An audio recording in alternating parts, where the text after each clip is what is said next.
British প্রধানমন্ত্রী কিয়ার স্টারমারের সমালোচনা করেছেন মার্কিন প্রেসিডেন্ট ডোনাল্ড ট্রাম্প। তিনি অভিযোগ করে বলেন, ইরানের বিরুদ্ধে যুক্তরাষ্ট্রের যুদ্ধে সমর্থন না দিয়ে স্টারমার সহযোগিতা করেননি। ট্রাম্প বলেন, তিনি সহায়ক ছিলেন না। আমি কখনো ভাবিনি যুক্তরাজ্যের কাছ থেকে এমনটা দেখব। এছাড়াও তিনি আরো বলেন, দুই দেশের সম্পর্ক এখন অনেকটাই বদলে গেছে। তিনি আরো বলেন, এটা ভিন্ন এক পৃথিবী। আগে আপনার দেশের সঙ্গে আমাদের যে ধরনের সম্পর্ক ছিল, এখন তা অনেকটাই আলাদা। ট্রাম্প দাবি করেন, একসময় যে জোটকে তিনি সবচেয়ে শক্ত মনে করতেন, সেটি এখন চাপে পড়েছে। মার্কিন প্রেসিডেন্ট আরো ইঙ্গিত দেন, মধ্যপ্রাচ্যে যুদ্ধ পরিচালনা এখন যুক্তরাষ্ট্র ব্রিটেনের উপর নির্ভরশীল নয়।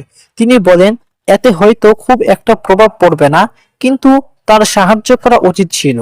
এর আগে ইরান যুক্তরাষ্ট্র ইসরায়েলের হামলায় যুক্তরাজ্য যোগ দেবে না বলে জানান দেশের প্রধানমন্ত্রী কিয়ার স্টারমার।